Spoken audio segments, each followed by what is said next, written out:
This meeting is being recorded. For problem 4, we are asked to identify all the groups that would be considered substituents, and then indicate how we would name each substituent. So let's review. How do we know what's a substituent and what's part of our parent? Well, we want to locate the longest carbon chain and identify our parent, and then anything that is not part of that parent chain would be considered an alkyl substituent. So let's take a look here. So say I start in molecule A here at this carbon. We could also start up here. We'll end up with the same number following this path here. So we have 1, 2, 3, 4, 5, 6, 7.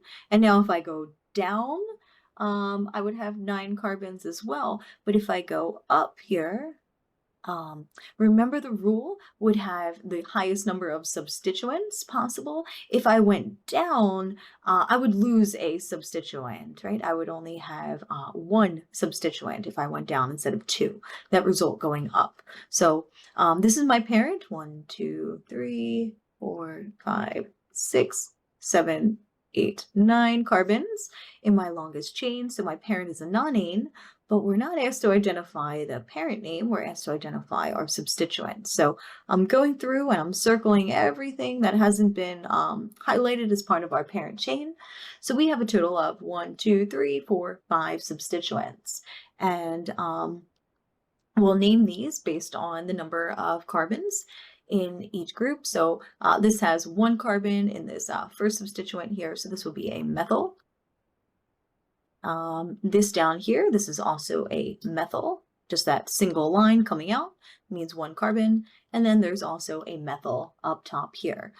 These two substituents look very similar, and they are both ethyl. So we have 1, 2, 1, 2 carbons in each of these.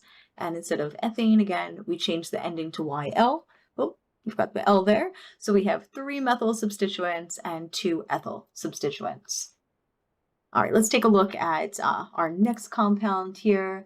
And first, again, we have to identify our parent. So we start here. So 1, 2, 3, 2, 3, 4, 5. Now, if I went straight, I would only have I would only have 8 carbons, but if I go down, I'm going to have 6, 7, 8, 9 again. So this will be my parent. And now I have 1, 2 substituents to name. Again, 1 carbon gives us a methyl substituent. We haven't seen this one yet. We see 3 carbons here. This would be a propyl substituent.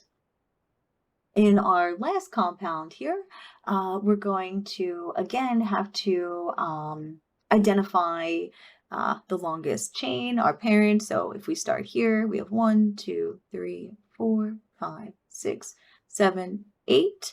Now, if I go down, or if I continue straight, I would only have 10, but if I went up, I would have 9, 10, 11. So this will be an undecane, an 11 carbon chain parent. And then let's go back, let's find our substituents.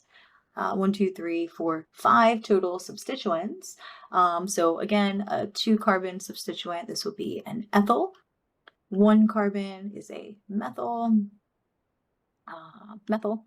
This guy over here, this is also an ethyl substituent. And then we have 2 methyls up here. So both are methyl overall. So these would be how we identify these substituents and then name each.